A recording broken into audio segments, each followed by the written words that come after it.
Saudações, boa noite. É com muita alegria que recebemos todos vocês aqui hoje em mais uma live, mais um webinar, mais um evento virtual promovido pelo coletivo Religare, que tem a oportunidade nesta quinzena tão especial em continuar a sua missão no que tange a buscar a elucidação quanto aos mais diversos conjuntos de crenças. E nesta terça-feira em especial, neste dia 21 de julho, recebemos aqui a querida amiga, a doutora Tânia Formigoni. Antes de passar a palavra para a doutora Tânia fazer as suas breves considerações iniciais aqui, eu vou fazer uma breve leitura do vasto currículo da doutora Tânia Formigoni, porque eu tive até que compilar aqui, que é realmente muito interessante. A doutora Tânia Formigoni é advogada, graduada em Direito pela Unifiel, aqui de Osasco, olha que maravilha, do ano de 2003. Obteve Masters in Law pela J. Reuben Clark Law School, na Universidade de Brigham Young, em 2006, e pós-graduação em Direito do Trabalho e Previdenciário em 2014. Atualmente, presidente da Comissão de Direito e Liberdade Religiosa da OAB de Taboão da Serra, desde setembro de 2019, serviu ao lado dos entusiastas que também desenvolvem um excelente trabalho pela comissão da mesma temática da seccional. Ela é membro do capítulo de São Paulo da J. Reuben Clark Society desde 2014 e sua atual presidente. Além de presidir essas entidades, ela também está à frente da Sociedade de Socorro da Estaca Taboão da Serra desde julho de 2016. Para quem não sabe, a Sociedade de Socorro é a mais antiga organização de mulheres do mundo. E com esse currículo, com essa pessoa, com esse ser humano, com essa amiga, com essa querida, o Religare inova mais uma vez e, além de deixar somente esse bate-papo entre duas pessoas, convida para este evento virtual seus outros fundadores, seus cofundadores, o Dr. Fernando Lima e o Dr. Manuel Nabor, que estarão conosco aqui hoje também, fazendo essa conversa saborosa com a nossa amiga a doutora Tânia. Antes de passar a palavra para a doutora Tânia, eu vou passar a palavra para o Dr. Fernando, ele vai tecer suas considerações iniciais, se apresentar, dar o seu boa noite, né? Se reapresentar, lembrando que o Dr. Fernando foi o nosso primeiro entrevistado aqui. E depois ele passa a palavra para o Dr. Nabor e damos andamento ao evento. Por favor, Dr. Fernando. Boa noite a todas, boa noite a todos. É uma gratidão estar presente no Religare. Como o Dr. Renato disse, eu fui o primeiro entrevistado. Agradeço aos nobres colegas, Dr. Renato, Dr. Manuel Nabor, e a nossa ilustríssima convidada da noite, a doutora Tânia Formigoni, que eu a conheço desde 2016. Eu sou testemunho ocular do seu trabalho. Eu sou um admirador, não estou puxando o saco por segundas intenções, é porque realmente admiro o seu trabalho.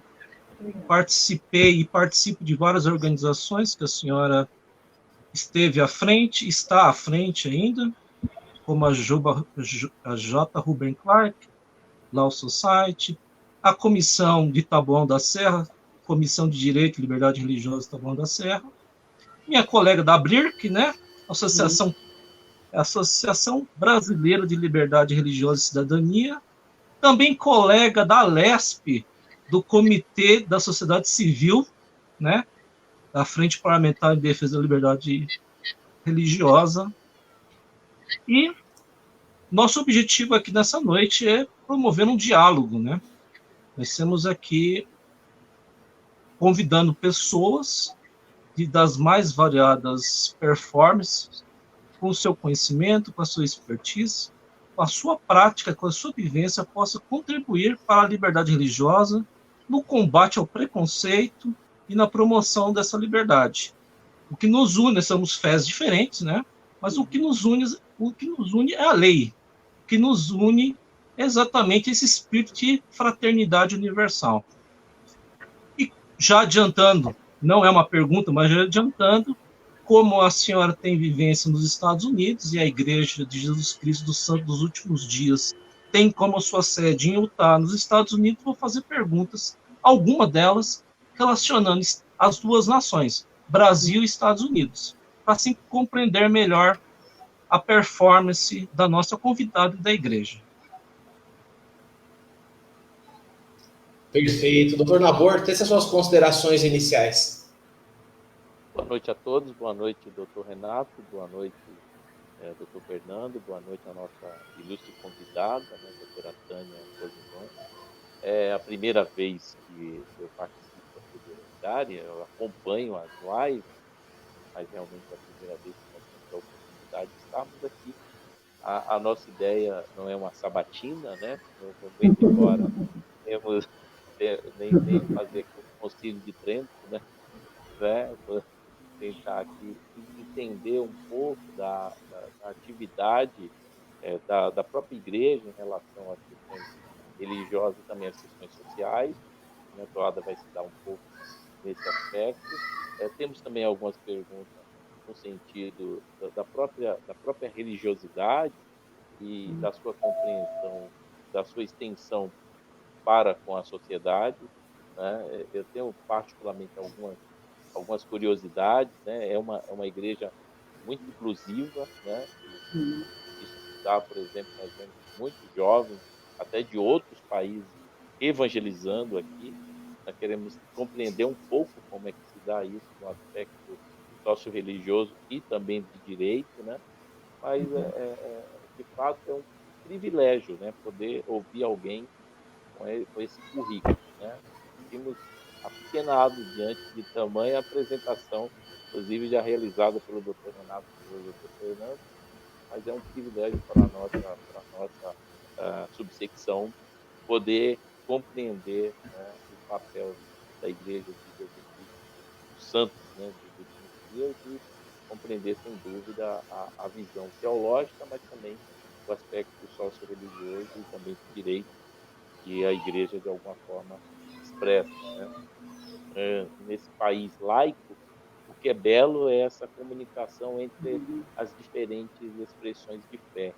Muito embora a toada dos últimos dias nos assusta, quando me parece que fere até a Constituição Federal, né, tentando incluir uma única religião, quando a diversidade religiosa precisa ser respeitada, né? E é bacana esse trabalho que o Renato e toda a nossa direção da nossa comissão tem proposto trazer pessoas aqui de fé até diferentes, né, e expor o seu conteúdo, sua expressão. Então, é um privilégio ter a doutora conosco. Passo a palavra aí para o doutor Renato.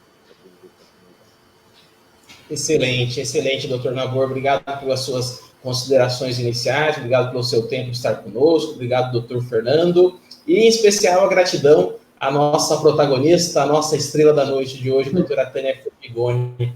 Doutora Tânia Formigoni, tenho acompanhado o seu trabalho, o doutor Fernando fez a gentileza de fazer um aditivo ao mini currículo que a senhora tinha encaminhado, e fico muito feliz em estar em muitas frentes com a senhora também, ter sido apresentado em algumas iniciativas e poder juntos desenvolver este grande entusiasmo pela liberdade religiosa, né? E parabéns pelos eventos que vem desenvolvendo. Para quem não acompanha a doutora Tânia Formigoni ainda, é uma excelente oportunidade de buscar acompanhar. Ela tem desenvolvido um trabalho brilhante, seja pela J. Rio Ben Clark, quanto pela Comissão de Direito e Liberdade Religiosa Taboão da Serra. Então vamos lá, vamos começar este nosso evento propriamente dito acerca da temática proposta da noite, né?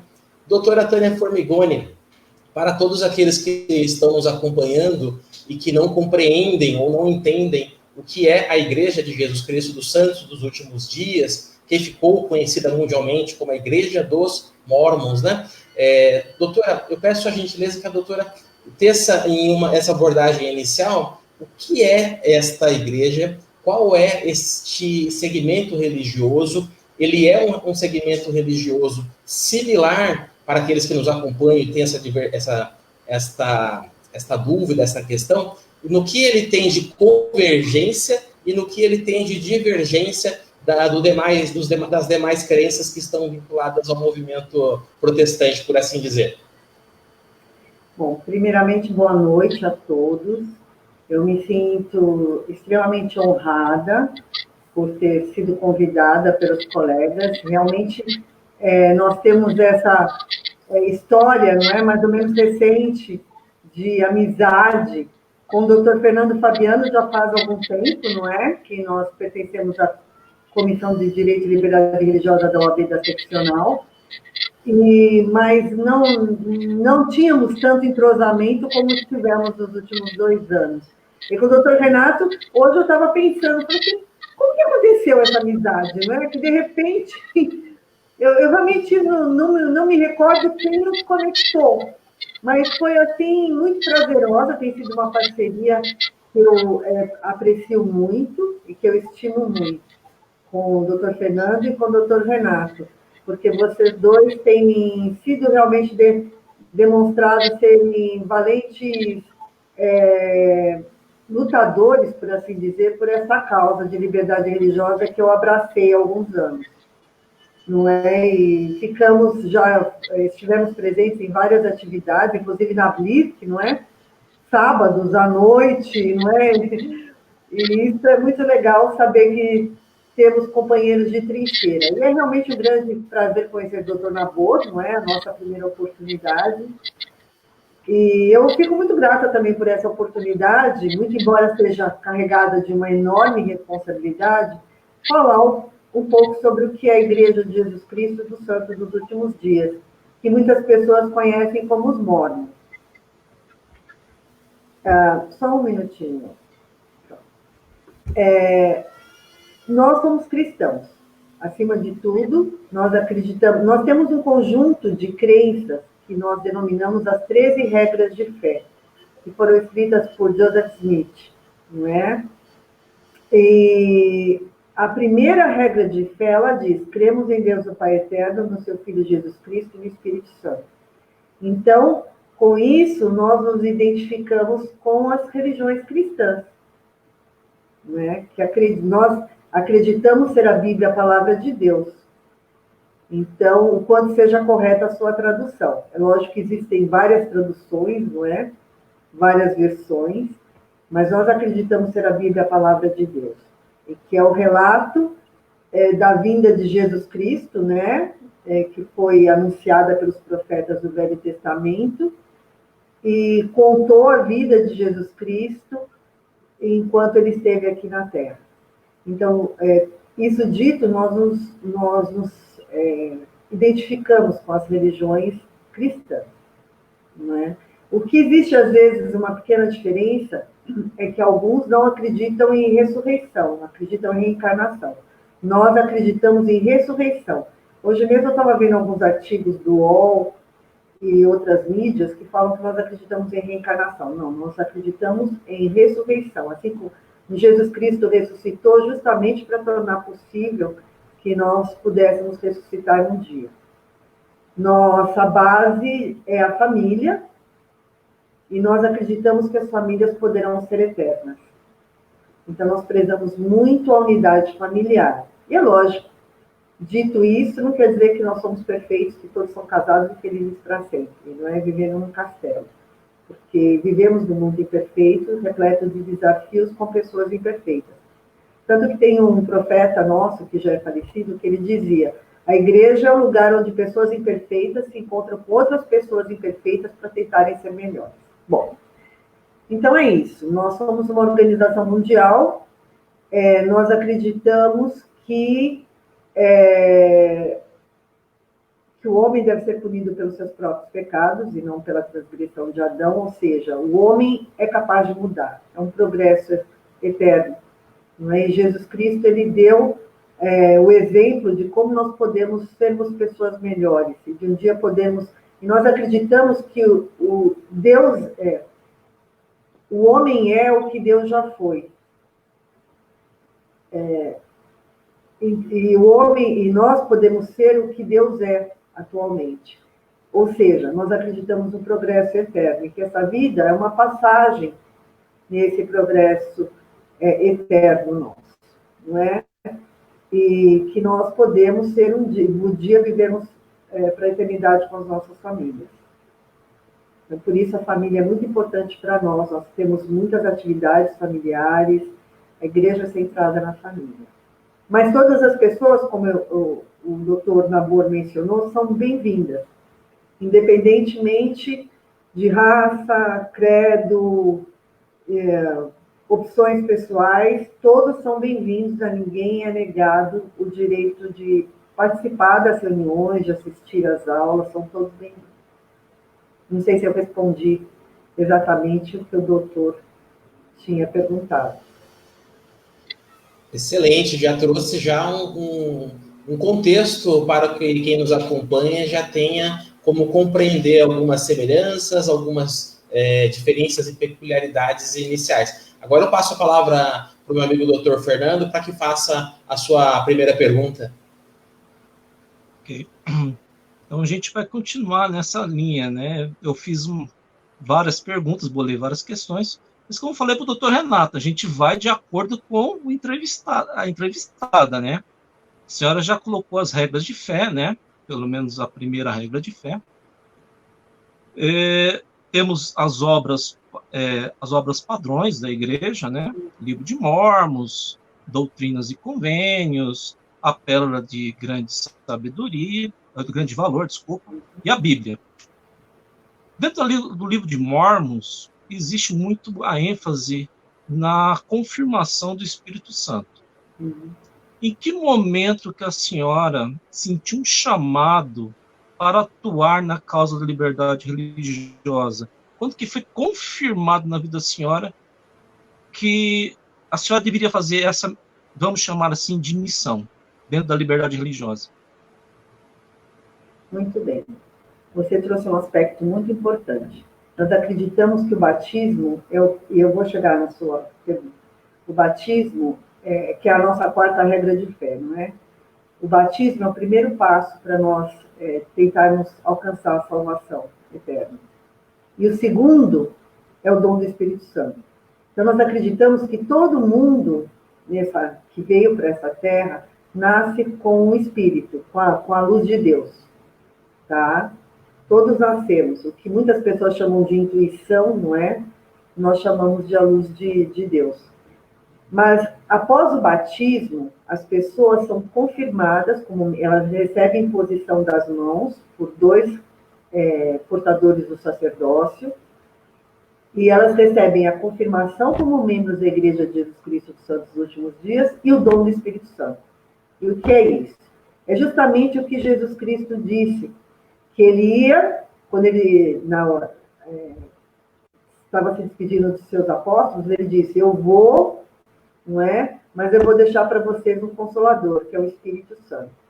E o que é o Espírito Santo? O Espírito Santo é aquela vozinha, não é? Dentro de você que te orienta. Então, quando você recebe a confirmação, como membro da igreja, o dom do Espírito Santo, você recebe o direito de ter a companhia do Espírito Santo. Mas é lógico, se você estiver fazendo as coisas certas, né? Você não pode estar imaginando quebrar todas as regras do Evangelho, né, que Jesus Cristo estipulou, nosso Pai Celestial, e achar que você vai estar sempre em sintonia com Ele. Não. E eu vou dar um exemplo muito breve para vocês do que é essa sintonia. Um famoso biólogo estava andando no Central Park, que é um dos lugares mais movimentados do mundo inteiro, ou era antes da pandemia, não é? Com pessoas do mundo inteiro, centenas de pessoas transitando, é um lugar enorme, bonito, com lago, pedalinho, restaurante, tudo mais. Bom, anfiteatro, né? E ele estava ouvindo um barulho de um pássaro que ninguém mais ouvia. Ele olhou em volta e percebeu que ninguém percebeu o som daquele pássaro, que ele sabia que era muito raro. Então ele fez uma experiência. Ele pegou uma moeda e jogou para cima. Quando a moeda caiu no chão, todo mundo começou a prestar atenção. Então, essa pequena história demonstra o que é você estar atento para o Espírito Santo. Quando você está buscando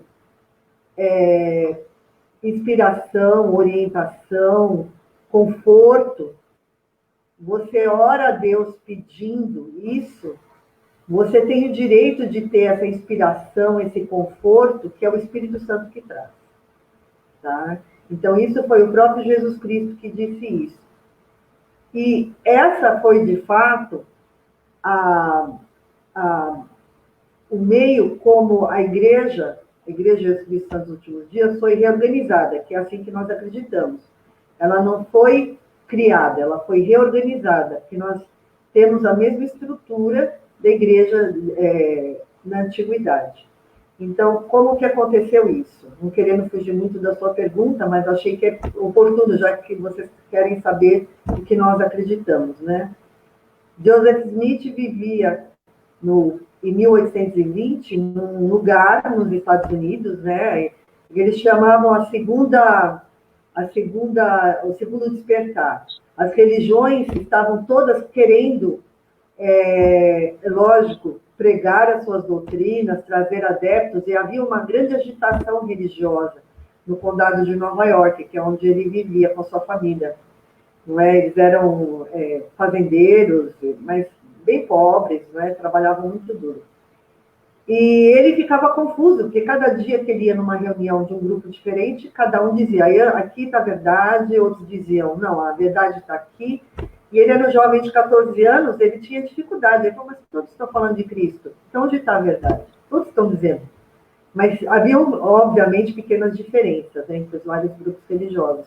Então, a família dele era muito religiosa, mas cada membro da família seguia uma religião diferente, né?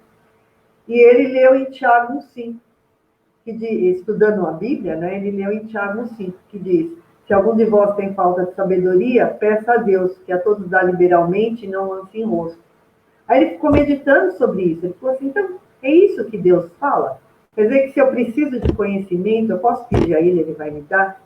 E ele resolveu testar isso. Depois de meditar muito sobre isso e ter essa grande necessidade de saber a qual igreja ele deveria se unir, ele se retirou para um bosque próximo da casa dele, numa primavera de 1820, e orou, perguntando para Deus, pôr o seu coração para fora, não é? Perguntando para Deus o que ele deveria fazer, a qual igreja ele deveria se unir, porque ele não se sentia certo.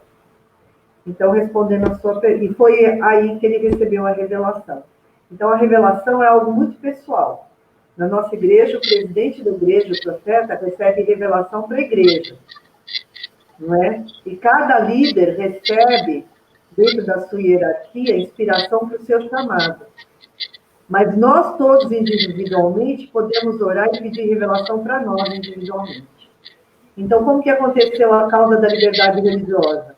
Dr. Fábio Nascimento, quando eu me juntei ao J.O.B. Clark Law Society, né, eu cursei a faculdade de Direito da Brigham Young, que o nome da faculdade é J.O.B. Clark Law School, e que tem sociedades de advogados e estudantes de direito no mundo inteiro. Bom, quando eu me filiei a ela aqui em São Paulo, o Dr. Fábio me convidou para fazer parte da Comissão de Direito e Liberdade Religiosa. Isso, para mim, foi fantástico. E a cada reunião eu me identificava mais. E eu fiquei imaginando se isso não era uma oportunidade para mim crescer e trabalhar. Eu vivo numa época na minha vida que eu tenho um pouco mais de tempo para me dedicar às outras coisas. Meus filhos são todos casados e vivem fora. Então, eu teria mais tempo para me dedicar. E aí, eu fui amando esse trabalho e reconhecendo a importância que existe. Mesmo porque, desde a organização da igreja, nós fomos muito perseguidos. Inclusive, o próprio Joseph Smith foi martirizado. Ele foi assassinado juntamente com seu irmão mais velho. Então, a liberdade religiosa está no centro da nossa crença.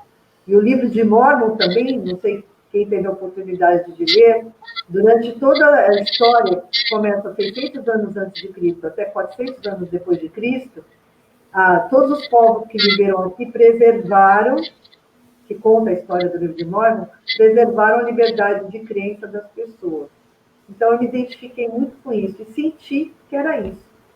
Mas não é necessariamente que eu tive um facho de luz na minha mente, não é? No meu caminho, um sonho, eu simplesmente senti. E nós acreditamos que é isso que o Espírito Santo faz. Ele nos ajuda a sentir. no nosso coração o que é certo ou o que é errado.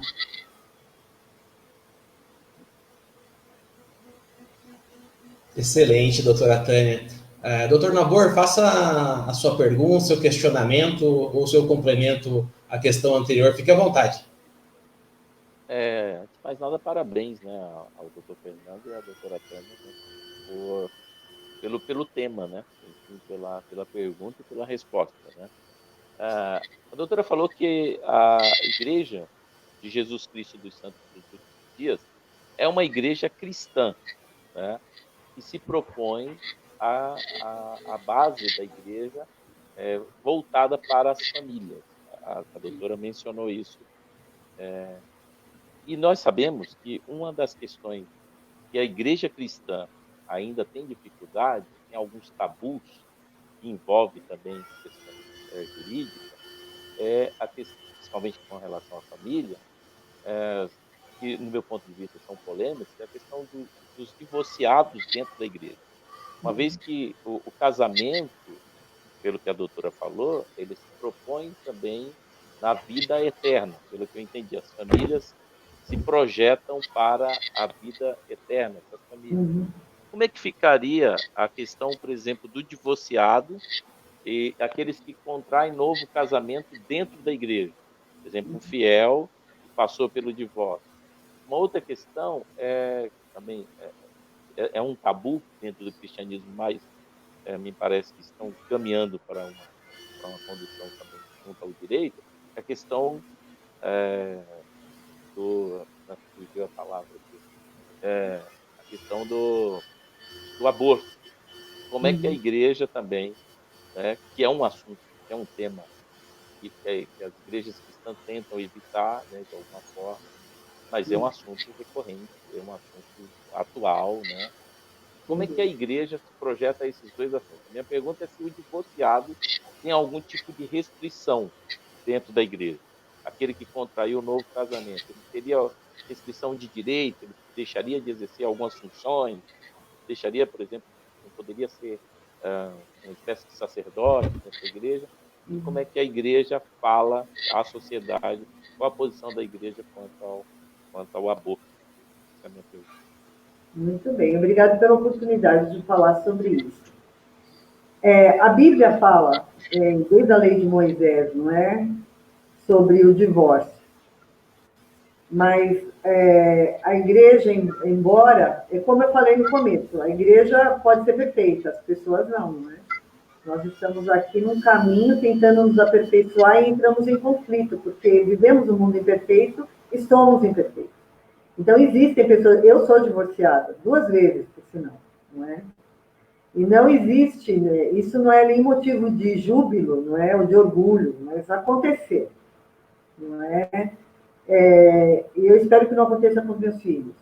Eles, sim, são casados, felizmente, têm suas famílias, mas nós não sofrem restrição nenhuma. A questão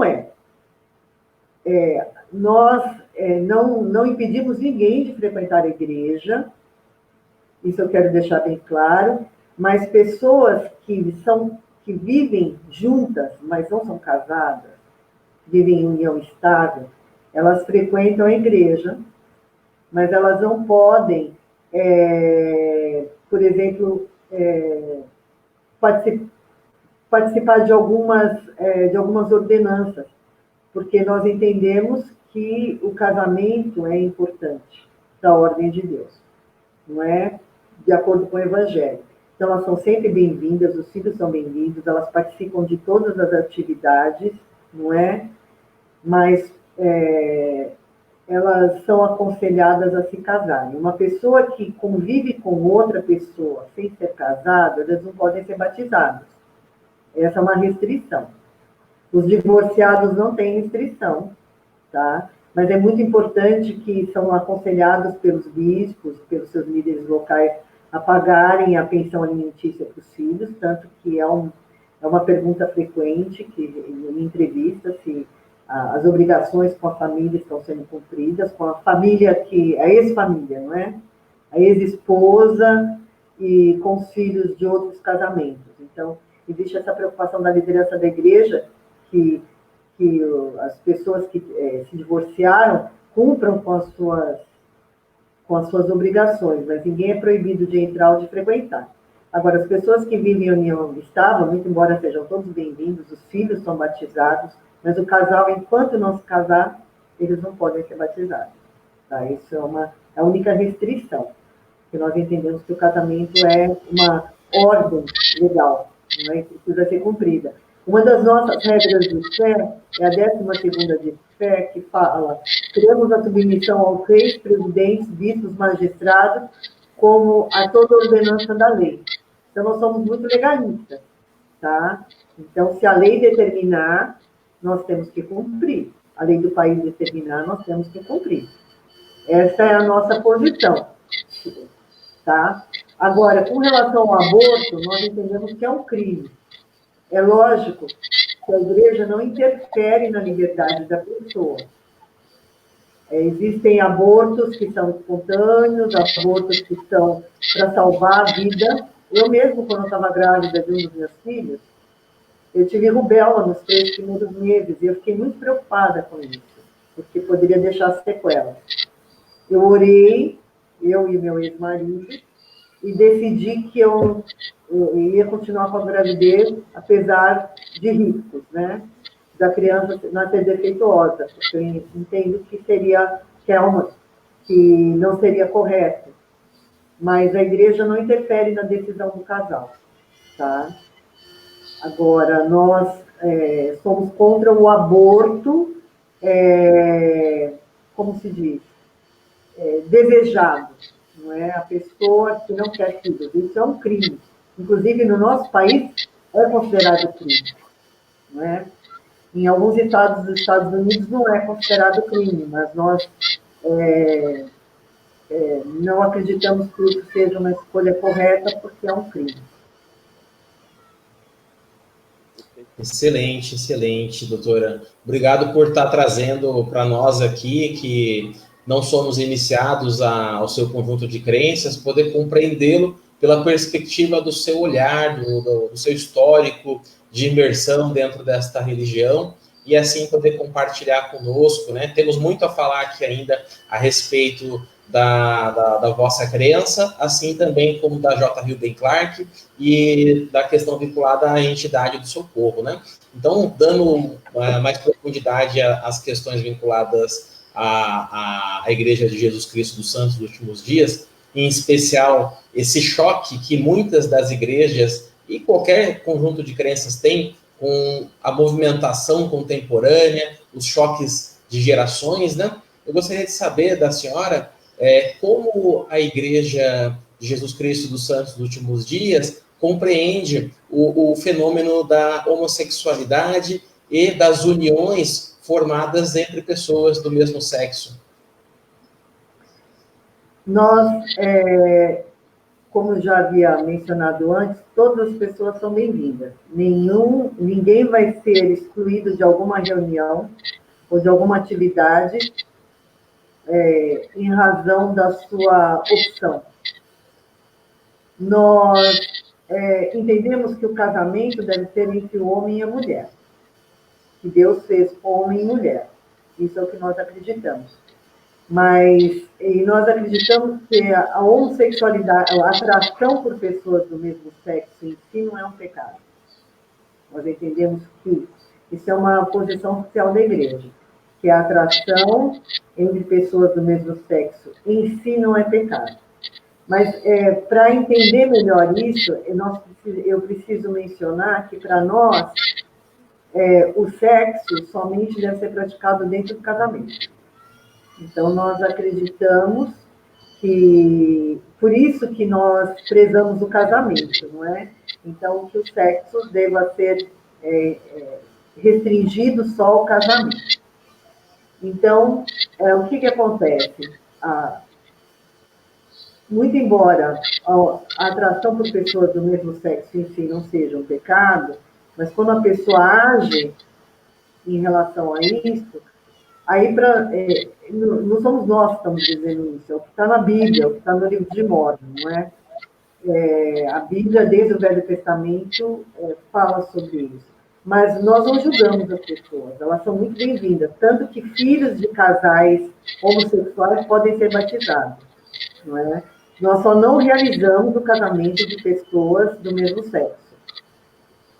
Isso é um problema para as pessoas dos grupos LGBT, porque, muito embora nós defendamos, e várias autoridades da igreja, inclusive o Elder Oaks, Bailey H. Oaks, que foi ministro da Corte Suprema, que é atual nos conselheiros do profeta Nelson, ele publicamente já se manifestou várias vezes, como Elder Rasba também, falando, defendendo os direitos civis dos casais que pertencem ao grupo LGBT.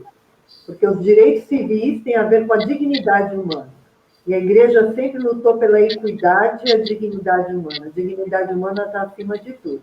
Então, esses direitos civis, não podem ser negados a nenhuma pessoa em virtude de raça, crença ou opção, não é? Então,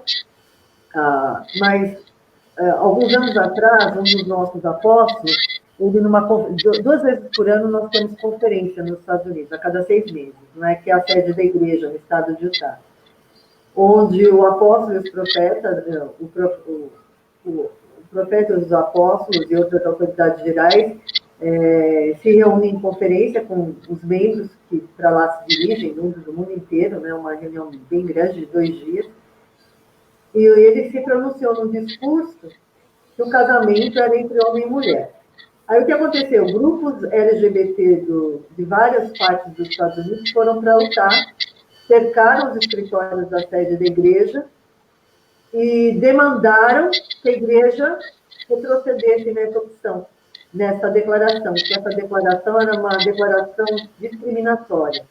Ora, isso seria liberdade religiosa. Nós não impedimos as pessoas de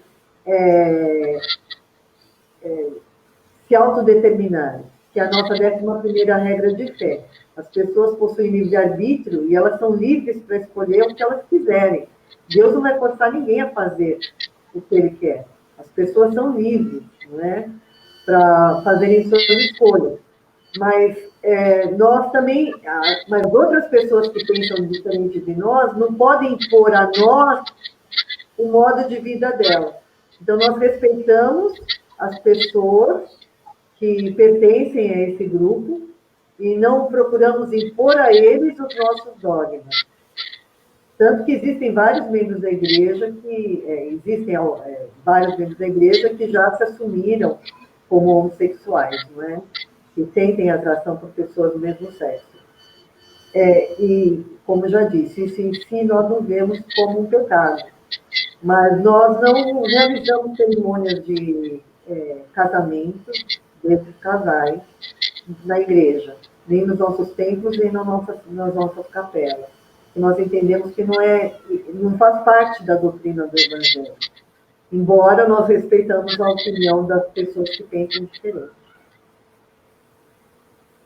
Excelente, excelente. Essa questão foi colocada porque tem se tido uma grande deliberação entre os mais diversos conjuntos de crenças, né, a respeito da inclusão da população LGBT dentro da própria forma e a pluralidade, né, como elas congregam com o sagrado. Então, posso colher da sua fala que todas as pessoas inseridas na população LGBTQIA+, elas são muito bem-vindas, elas podem ocupar ali os espaços, serão bem acolhidas. Contudo, o único dogma ainda que ainda vige é a questão própria da aceitação do casamento e a celebração no ambiente interno. Mas o filho deste casal, ele pode galgar posições dentro da própria hierarquia institucional da igreja. Seria isso? Sim, sem dúvida. Não existe um galgar, porque o chamado, na realidade, não é que nem no banco, né, que você começa como estagiário e um dia se torna presidente, ou acionista majoritário. Não, é um chamado. Hoje, eu já fui regente de música, e hoje, por acaso, estou presente para Socorro. Amanhã eu posso não ter nenhum cargo, mas vou ser sempre uma administradora, ou seja, eu tenho um grupo de irmãs que eu vou visitar. Então, não existe uma hierarquia, mas o que nós chamamos é participar plenamente de todas as ordenanças, não é? Então, todas as pessoas são bem-vindas, como eu já disse. Nós só não realizamos o casamento de pessoas LGBT, mas são sempre bem-vindas, e nós temos pessoas que frequentam e já frequentaram. Inclusive, em Utah tem essa série, eu não assisto muito Netflix, aliás, não assisto nada, não é? Já cortei há alguns anos, essa série Queer, não é? Muito famosa no Netflix, e vários atores vão para Utah e se relacionam muito bem com o pessoal de lá. Eu andei acompanhando mais ou menos por cima nas mídias sociais, não é? Mas realmente ninguém é proibido de ir à igreja, de frequentar a igreja, ou de participar das atividades. Eu sou membro da igreja desde os 9 anos. Então, eu posso dizer, tanto aqui como nos Estados Unidos, em outros estados que eu já frequentei, a atitude é a mesma, porque essa é a posição da igreja, oficial da igreja. Perfeito, excelente. Doutor Fernando, fique à vontade. Ok. A doutora acabou de citar uma série da Netflix. E dentro dessa perspectiva, existiu um musical da Broadway, com base no livro de Mormons, que fez um sucesso assim, estropendo. Acho que só perde para Cats. Foi assim um sucesso, um recorde de bilheteria, e causou uma certa polêmica, um comentário daqui, um comentário dali. Parece que até a igreja até que aceitou numa boa, parece que até, né, teve até a publicidade da igreja dentro da Broadway, porque de certa forma foi respeitoso, né? Pelo menos dentro da minha perspectiva. Fizeram uma pesquisa em Utah, levaram aí quase 10 anos para montar esse musical. Para quem não sabe como que funciona esse musical, né? Acho que a doutora conhece, né? Mas a maioria acho que não conhece. Seria 2 missionários, né? Que vão para a África, vão para Uganda, uma aldeia em Uganda, e lá eles não são tão bem recebidos, eles não têm a penetração do evangelho não é tão forte dos missionários com essa população. E esses 2 missionários sérios, né? Eles acabam sendo modelados pela população local. Como que a senhora vê a mídia, os meios de comunicação, essa indústria de massa da comunicação em relação aos mormons, ou ao movimento do santo dos últimos dias? Muita discriminação, muitos conceitos errados. Desde pequena, né, já falei, eu sou membro da igreja desde 9 anos, sempre tem uma reportagem numa revista, uma das primeiras que eu vi foi na antiga revista Manchete. Gente, um absurdo. Assim, muita distorção do que nós acreditamos ou do que nós fazemos, né? E mesmo hoje, quando você pesquisa qualquer coisa na internet, existem grupos anti-mormons, que se dizem ter sido membros da igreja e descobriram a verdade sobre os membros da igreja, e hoje só criticam. Então, eu acho assim, eu pessoalmente ouvi falar muito desse show. Estava lá na Broadway, em Nova York, infelizmente eu não fui para lá, não é? E além do que, caríssimo, não é? Mas eu também não fui para Nova York, não assisti, não me inteirei. Só fiquei sabendo do grande impacto que teve. Mas uma coisa é certa, a maioria dos artigos, 99% dos artigos que eu leio sobre a igreja são negativos, sempre procurando polemizar alguma coisa. Essa causa LGBT é um grande problema, porque as pessoas ficam procurando onde não existe a causa LGBT e a questão racial. Ficam procurando onde não existe um problema, distorcendo a fala de líderes da igreja.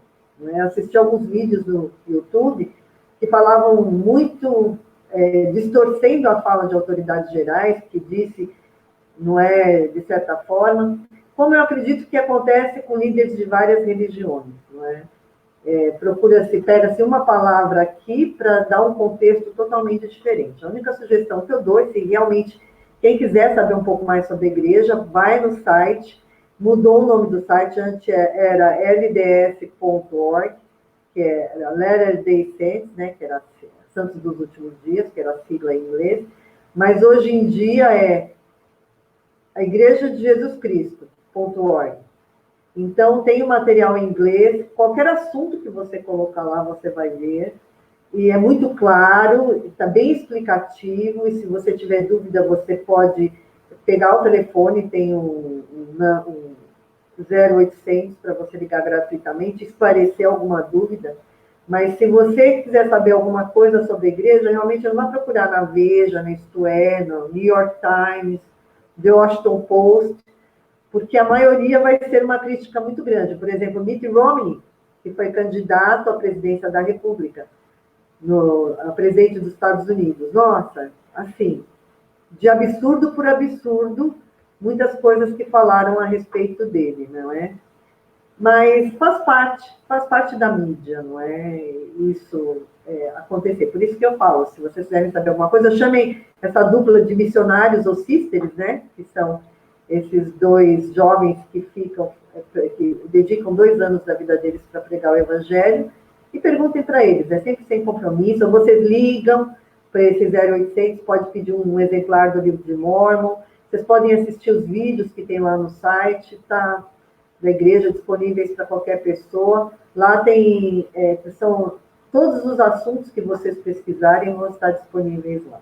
Então, lá vai estar a verdade real, que é o que a gente fala no mundo do direito, né? Não é a verdade só do papel, mas a verdade real também, com todos os fatos.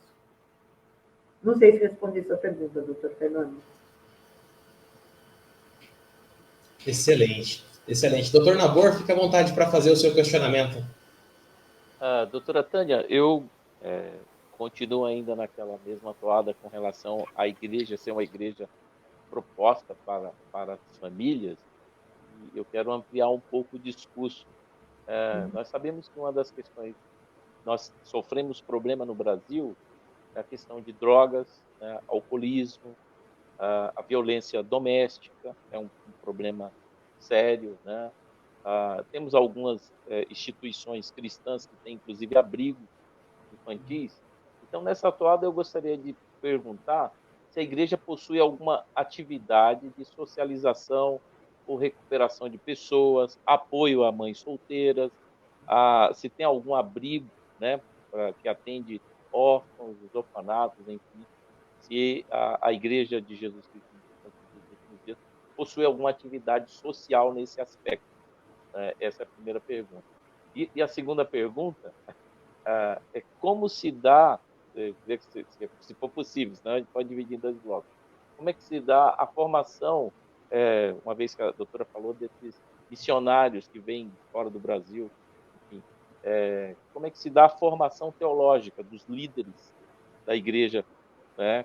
E se esses jovens que vêm para o Brasil, vindo de fora, é uma espécie de intercâmbio, que também passa a ser um trabalho social, né?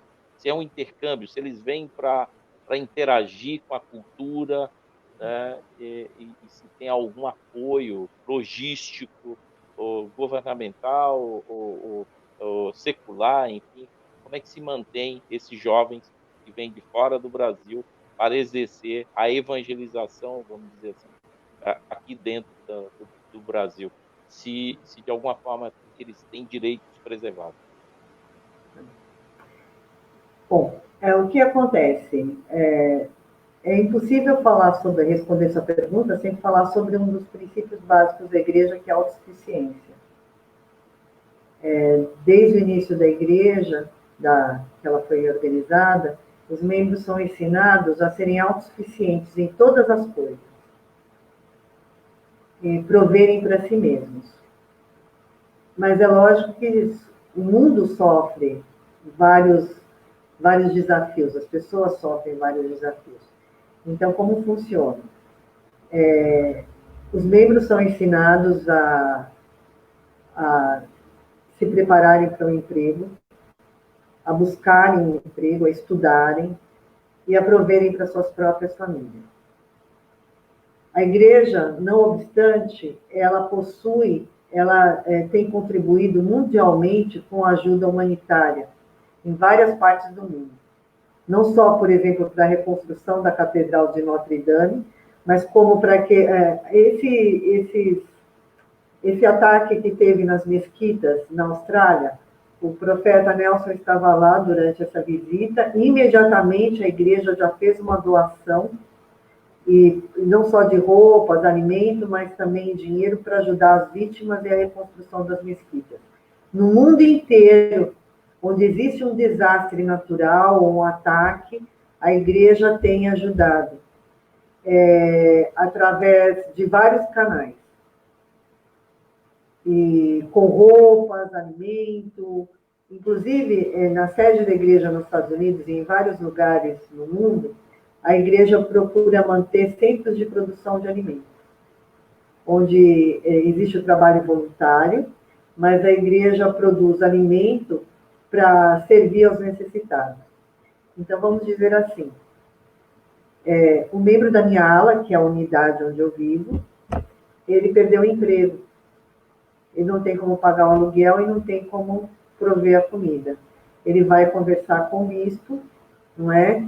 E eles vão fazer uma análise da situação dele. Eles vão procurá-lo, ajudá-lo por 3 meses com o alimento e a necessidade básica dele. Mas nesse meio tempo, ele vai ser auxiliado a buscar um emprego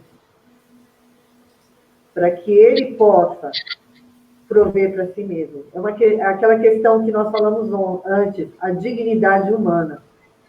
Ninguém pode manter a dignidade humana estando sempre com o chapéu na mão pedindo uma esmola.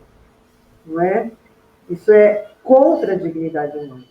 Então, o papel da igreja é ajudar as pessoas a se fortalecerem no aspecto espiritual, no aspecto físico, no aspecto moral e no aspecto material. A igreja se preocupa com todos os aspectos, porque o progresso eterno não é só na parte do espírito. Não adianta eu ler as escrituras todos os dias se eu não estou trabalhando. Não é verdade? Então, para você ter um trabalho, você precisa se preparar para ter um trabalho. Você precisa estudar, você precisa aprender uma técnica, você precisa sair para procurar um emprego. Então, eu mesmo sou presidente da Socorro, talvez se fale mais tarde, e faço parte do Comitê de Autossuficiência. Então, a igreja tem um departamento de autossuficiência mundial, dividido por áreas geográficas, onde você se procura ajudar, tem cursos, não é? Busca de um melhor emprego, educação para o melhor emprego, educação para o futuro, finanças pessoais, que é um curso que a igreja estimula que todos os membros, independentemente da condição financeira ou material, façam esse curso, que é um curso de educação financeira, porque nós acreditamos que o indivíduo é um ser completo. Se estiver faltando uma dessas áreas, por exemplo, se ele não está bem emocionalmente, se ele tem um vício, se ele tem depressão, se ele tem ansiedade, se ele tem uma doença, então ele não é um ser completo, ele precisa de ajuda.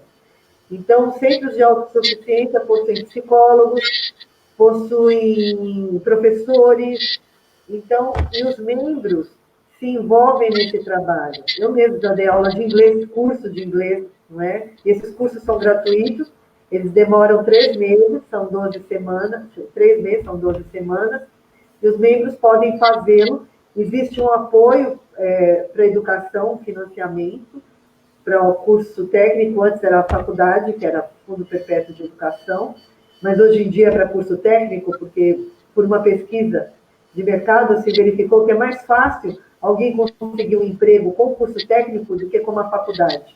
Então, se prioriza agora o fundo educacional da igreja, que é uma ajuda, uma bolsa, não é? Para aqueles que vão fazer um curso técnico, independentemente da idade deles. Então, a igreja procura ajudar os membros de todas as formas para que ele seja autossuficiente, para ter uma vida mais feliz. Tá? Agora, você falou, por exemplo, sobre... Então, aí, quando o bispo entrevista essas famílias, ou esse indivíduo, ele vai verificar qual a necessidade dele, não é?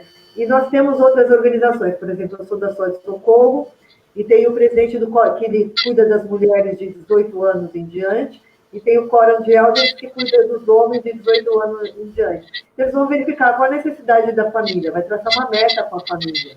Não é? Eu já fiz essa entrevista várias vezes com algumas famílias. Ah, perdeu o emprego? Então, o que você poderia fazer para conseguir uma renda? Não é? Vamos fazer um plano. Então, você procura ajudar a pessoa, não falar o que ela tem que fazer, mas ajudar a pessoa, ela mesma, descobrir como ela pode sair daquela situação. Para sair daquele ciclo de pobreza, não é? Então, não é a autoajuda, porque nós estamos por trás dando apoio, visitando sempre, entrevistando para saber como é que está indo, o plano está dando certo, você está conseguindo, está melhorando, está precisando de ajuda por mais algum tempo, não é? Então, esse é o trabalho que nós fazemos. E tem o projeto Mãos que Ajudam. Esse ano, por exemplo, o projeto Mãos que Ajudam aqui no Brasil e em várias partes do mundo foi fabricar máscaras. A minha estaca, que é a Estaca Taboão, fabricou 3.000 máscaras. Nós conseguimos o material de doação e dividimos entre as alas, não é? Porque, assim, estaca é uma unidade geográfica onde tem cerca, vamos dizer, de 5.000 membros. 5.000 pessoas que são membros da igreja, indivíduos. Aí ela é dividida por unidades chamadas alas, não é? Grupos menores. Cada grupo desse tem um bispo, não é? E todos eles se reportam à estaca, que tem a liderança da estaca, o presidente da estaca, a presidente de socorro da estaca, e assim vai. Então, nós dividimos entre as 5 unidades da nossa estaca e eles fabricaram em um mês as 3.000 máscaras que foram doadas para entidades de idosos ou de deficientes, foram doadas. E vários projetos, nós vamos visitar asilos, a Sociedade de Socorro da Estaca, esse ano, realizou um projeto chamado Amor ao Quadrado, que foi ideia de um pastor de uma outra igreja, amigo meu, ele é preposto de uma grande empresa, não é? E ele é pastor de uma igreja, ele me falou desse projeto dele, eu falei, maravilhoso. E desafiamos as presidentes de socorro de cada unidade a fabricarem mantas de lã feitas de quadrados de crochê ou tricô, que elas confeccionaram. E várias mantas foram... Nós íamos distribuir no dia 17 de março, quando chegou a pandemia. Então, infelizmente, não fomos distribuir para alguns asilos, mas distribuímos entre os membros, os refugiados. Nós recebemos mais de 10.000 refugiados venezuelanos, e de outros países também. E nós ajudamos eles a se recolocarem aqui no Brasil, não é? Com uma casa mobiliada, procuramos encontrar emprego para eles, não é? Na minha estaca mesmo foram mais de 20 casais de refugiados venezuelanos nos últimos 2 anos, e nós ajudamos a reconstruírem a sua vida aqui no Brasil.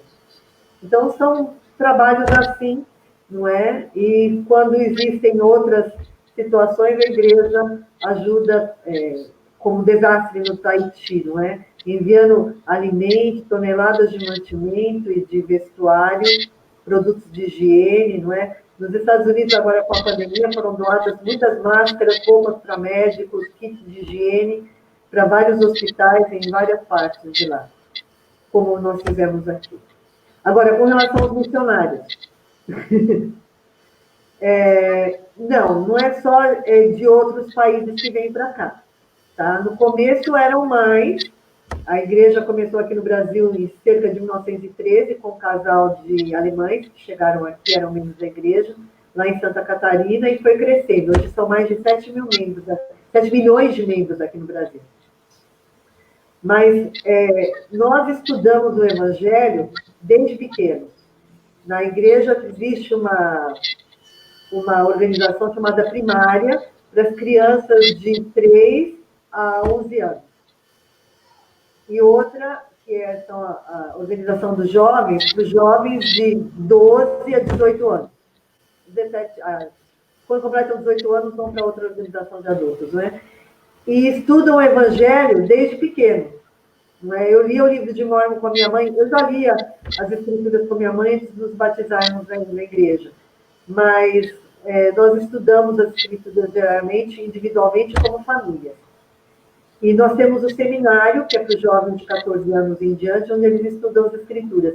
Então, esse estudo para os missionários, que foi o que o doutor Nabor perguntou, ele começa desde cedo. É lógico, existem aqueles que se batizam aos 18 anos e querem sair para uma missão. Então, eles vão estudar e vão se preparar e vão sair. Então, todos os membros da igreja estudam. Agora, na pandemia, inclusive, nós não vamos à igreja aos domingos, né? Nós estamos com as nossas atividades suspensas desde 16 de março, mas nós as famílias realizam as reuniões em casa com as suas famílias. Distribuem o sacramento, abençoam o sacramento, tem aula, e estudam as escrituras, e são aconselhados a ler as escrituras e estudar o evangelho todos os dias. E é assim que eles se preparam. Hoje em dia, no Brasil, nós temos um número muito menor de missionários vindos de fora do que quando eu me batizei, por exemplo, que a grande maioria eram americanos. Havia brasileiros, mas uma grande maioria era americana. E nós não tínhamos, ou do Sul-América, ou mexicanos, né? Porque nós não tínhamos ainda um grupo suficientemente para cobrir a necessidade do país. Mas agora nós temos um grupo suficiente, então o número que vem para cá é bem menor. Assim como daqui do Brasil vai para outros países, de qualquer continente, servir numa missão de 2 anos por tempo integral. Os rapazes, as moças servem por 18 meses. Excelente, excelente, doutora. Partindo desse ponto e deste vasto conjunto de experiências que a doutora relatou, as bases dos conjuntos de crenças, acredito que já conseguimos apresentar àqueles que nos acompanham aqui e que irão acompanhar futuramente este vídeo e acabar enfrentar, né, e colidir com muitos dos preconceitos que ficam mistificados na mídia e em diversos veículos que têm esse tom de perseguição, de intolerância. Então, conhecer pelos olhos e pela fala de quem realmente professa e é iniciado e tem tantas atribuições inerentes à realização deste conjunto de crenças é muito rico para nós e para todos que nos acompanham. Trazendo um pouco para a nossa realidade contemporânea e brasileira em especial, pela fala da doutora e pelo material que acompanhei também anterior para a preparação para a conversa, identifiquei que vocês têm, digo vocês respeitosamente, como conjunto de crenças e adeptos, vocês têm um grande histórico assim, de perseguição, de violação, de enfrentamento quanto ao que vocês professam. E no Brasil, atualmente, temos um grande levante contra as religiões de matriz africana, em especial o candomblé e a umbanda, no que tange à intolerância religiosa, né? Dentre este componente inicial histórico, que acaba por ser um marco da Igreja de Jesus Cristo dos Santos dos Últimos Dias, e o que é compreendido no Brasil hoje com essas violências sofridas por essas religiões, a doutora consegue traçar um paralelo e talvez tecer alguma consideração interessante acerca de como essas religiões possam desenvolver uma forma de enfrentar este estigma que vem sendo impelido a elas? Sem dúvida. Bom, eu acredito que a intolerância é a irmã gêmea da ignorância. As pessoas não conhecem, não procuram conhecer, leem alguma coisa, ouviram falar e tomam aquilo por verdade. Vou citar um pequeno exemplo. Alguns anos atrás, quando o Templo de São Paulo, eu não sei quantos de vocês conhecem o Templo de São Paulo, foi o primeiro da América do Sul a ser construído. Ele fica na Avenida Professor Francisco Morato, bem ao lado da estação de metrô, ali em frente, ao lado do Shopping Butantã. Então, foi o primeiro templo da Igreja de Jesus Cristo dos Últimos Dias construído na América do Sul. E eu tinha, na época, 16 anos quando ele começou a ser construído, né? E eu já ia trabalhar naquela época, né? Então o ônibus passava em frente. E eu estava ali, e dentro do ônibus, duas mulheres estavam conversando e uma disse para a outra: tá vendo essa igreja aí? Essa igreja aí só entra alemão, só entra gente rica. As outras pessoas não podem entrar aí, elas são proibidas de entrar. Meu pastor falou isso na igreja. Aí eu fiquei ouvindo um monte de asneira desse tipo, né? Eu fiquei quieta, mas aí uma hora eu não aguentei e falei assim: então, eu sou membro dessa igreja que a senhora se referiu, desde os meus 9 anos. Como você vê, eu sou pobre, estou aqui de ônibus como você, não é? Fui batizada lá, minha família foi batizada, também são pobres como eu. E qualquer pessoa pode entrar lá. De qualquer estado social, de qualquer cor, não é? Já visto que eu sou um jambo meio desbotado, mas eu sou jambo, não é? Meus tios todos eu tenho linhagem africana na família. Então, eu acho que você está equivocada. Ela ficou muito brava, começou a discutir comigo, eu não gosto de discussão. Eu falei, bom, essa é a verdade, seja bem-vinda, por favor. Quando tiver desejo, venha nos visitar, não é? Mas isso eu quis mencionar isso porque é ignorância. As pessoas não conhecem, não querem conhecer, acreditam no que o terceiro fala.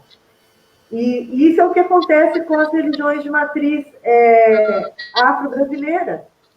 Elas não conhecem. Eu vou ser bem sincera, eu sou muito grata por ter sido convidada para participar da Comissão de Direito e Liberdade Religiosa, porque eu comecei a estimar muito mais os meus irmãos de religiões da Umbanda, do Candomblé, da Quimbanda, não é? Eu tenho uma tia que hoje é falecida, que tinha um centro espírita, não é? Então, eu passei a compreender que não existe macumba, como o doutor Jader disse, só existe a boa cumba, não é verdade? Porque ela não é má, ela é uma oferenda. Então, o que você perguntou é isso, é ignorância. Quando você desconhece, você passa a estigmatizar, você passa a ter medo, ou você passa a inspirar medo nas outras pessoas, porque a ignorância acarreta o medo, não é? O medo do desconhecido. Mas isso eu acho muito ruim. Outra coisa é sabermos que todos nós somos filhos de Deus. Deus criou cada um de nós, assim como criou os animais, as plantas e tudo que está aqui no universo. Então, nós temos que ter respeito, acima de tudo, pelas outras pessoas, pelo que elas são, porque elas são uma obra de Deus, não é? E isso inclui tudo. Quando você vê a outra pessoa como filho de Deus, você está vendo acima de qualquer outra coisa. Você está vendo acima da condição social dele, você está vendo acima da situação atual dele, não é? E do que ele acredita. Não é? Porque o nosso próprio Pai Celestial, essa é a nossa crença, ele arriscou a salvação eterna do homem para prover o livre-arbítrio dele. Seria muito fácil ele botar todo mundo aqui na Terra e mandar todo mundo ali obedecê-lo cegamente, não é? E nós acreditamos que esse era o plano do inimigo. Mas não, ele deu livre-arbítrio. E espera que nós possamos fazer bom uso dele, mas ele não nos deixa de nos ouvir se nós estivermos fazendo algo errado. Quantas pessoas, no auge da aflição, ou dos momentos que percebeu que se afastou muito de Deus, não orou e não sentiu ele de volta? Ele está sempre pronto a nos ouvir. Agora, eu seria muito egoísta pensando que Deus pode ouvir a minha oração e não pode ouvir a oração do Dr. Renato, do Dr. Fernando, do Dr. Manuel. Seria hipocrisia minha, principalmente porque eu sou um ser imperfeito. Então, é isso que eu acho. Primeiro, as pessoas olham as outras igrejas como olham os testemunhos de Jeová, como olham os batistas, como olham os presbiterianos, outras igrejas, com despeito, com um olhar errado, porque não enxergam essas pessoas como filhas de Deus.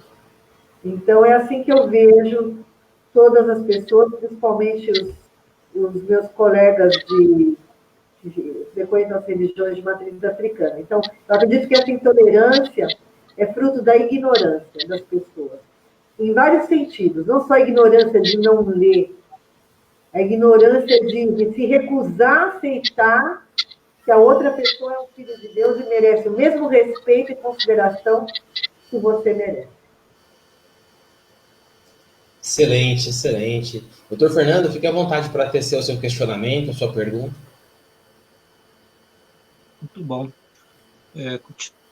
Continuando bem nessa linha, a 11ª regra de fé, que foi escrita pelo profeta Joseph Smith, ela é um marco, né, da liberdade religiosa, liberdade de consciência.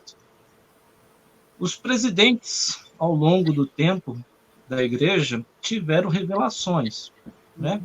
É uma igreja dinâmica, ela vai, né, conforme o seu tempo, novas determinações.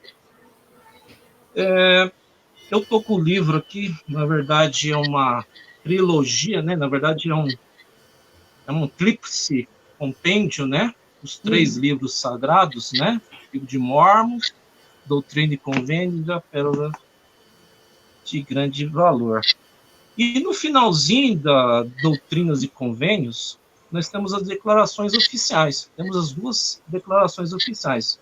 A primeira, de 1890, que abole, ou melhor, condena a poligamia. E nós temos a segunda a segunda declaração oficial, de 78, que estende o sacerdócio a todos os homens, independente, todos os homens dignos, independentes da sua etnia. Muitas vezes, os críticos da igreja se referem exatamente à poligamia, essa questão do racismo.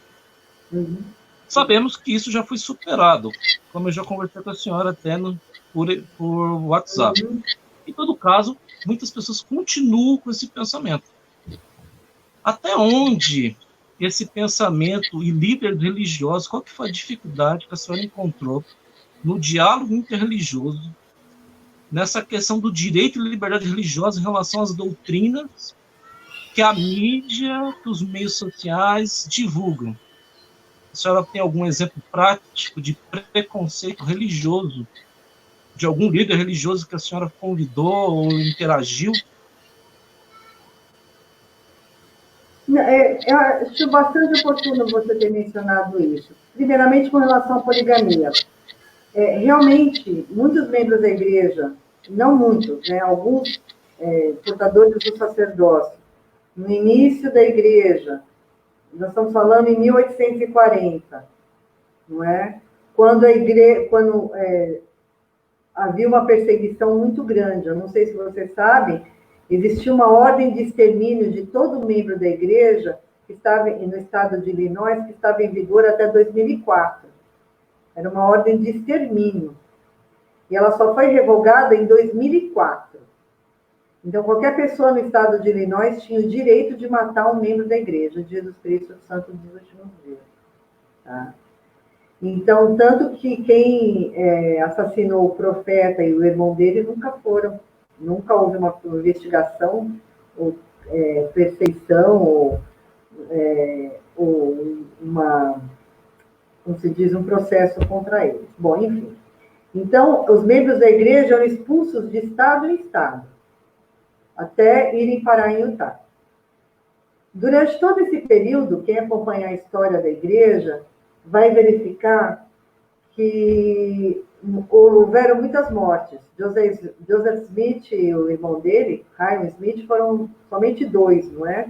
Mas vários outros membros da igreja foram assassinados, literalmente, por turbas armadas ao longo da história, da ida dos pioneiros até Utah.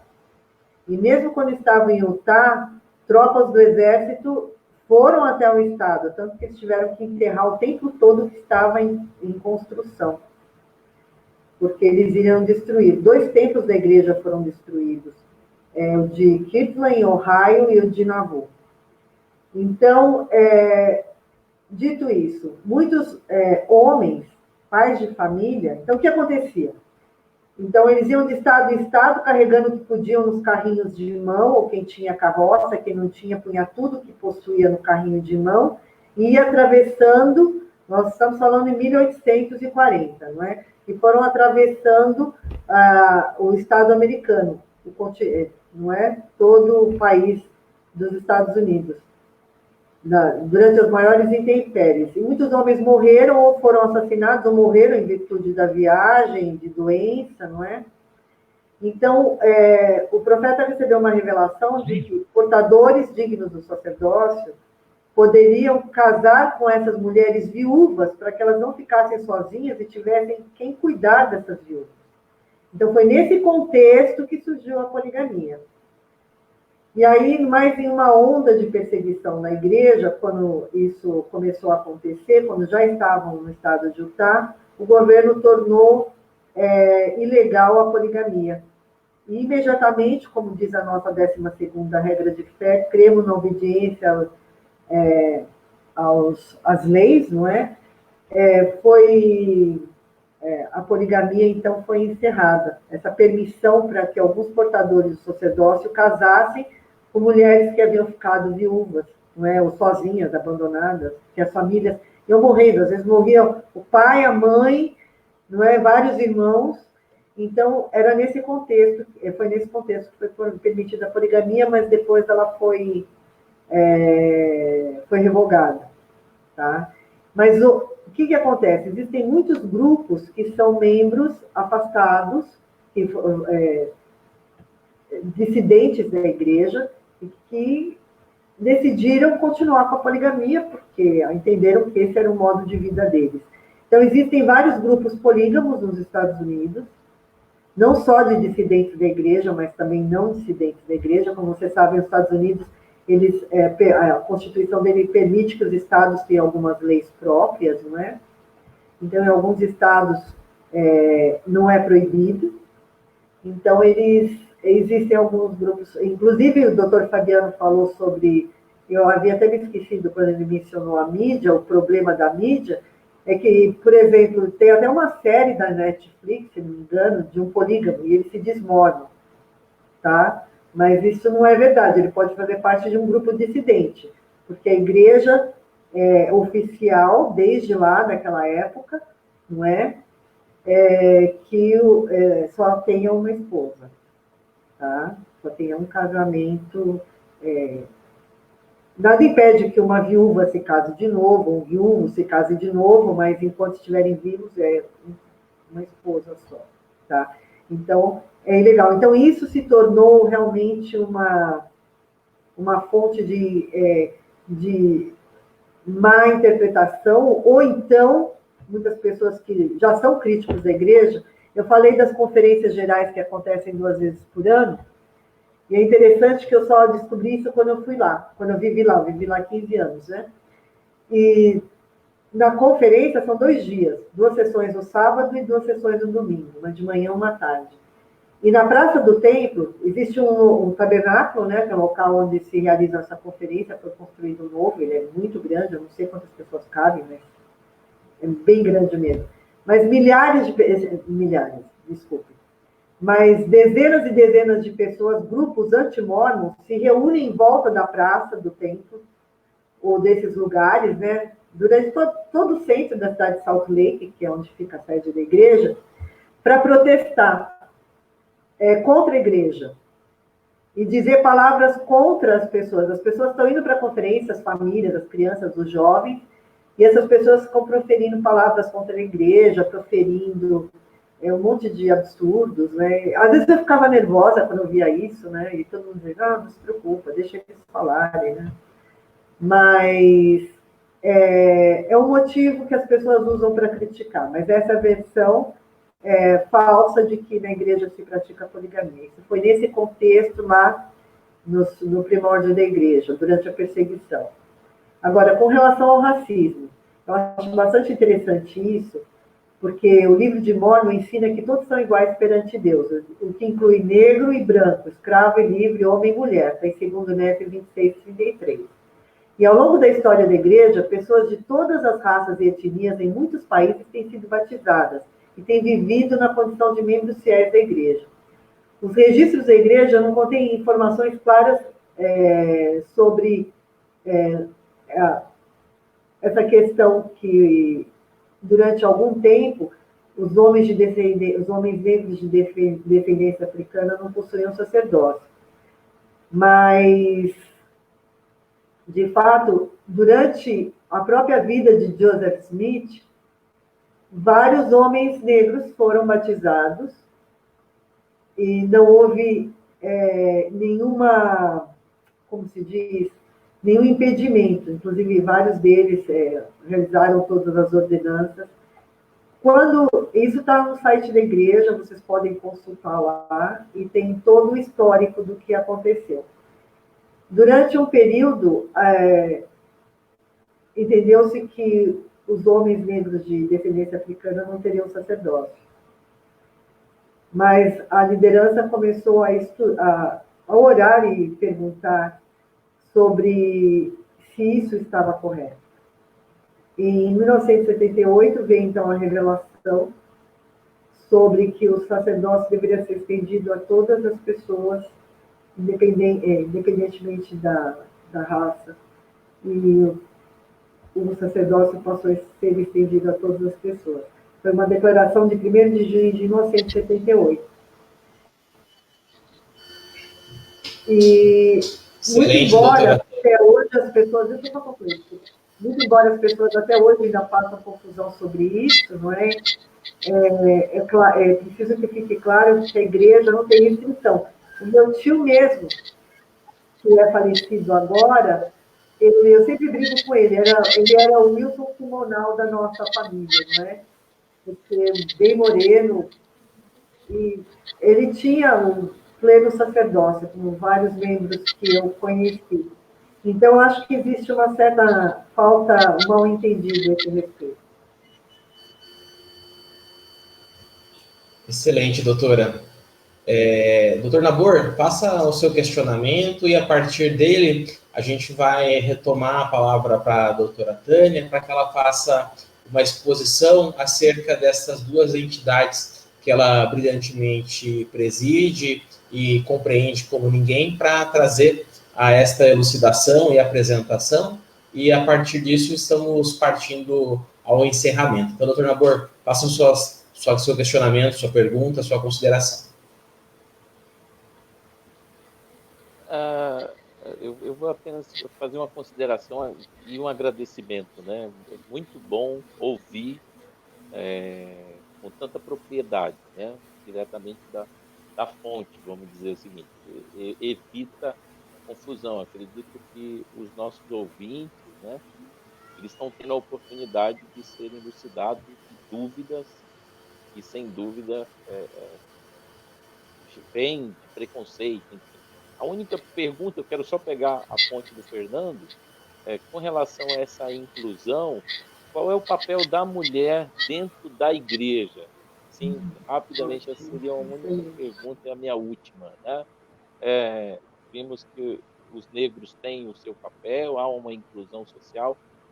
O papel da mulher, a mulher também desenvolve um ministério sacerdotal, e qual é a atribuição de forma sucinta, porque o nosso tempo me parece que o doutor Renato já está pegando o nosso pé.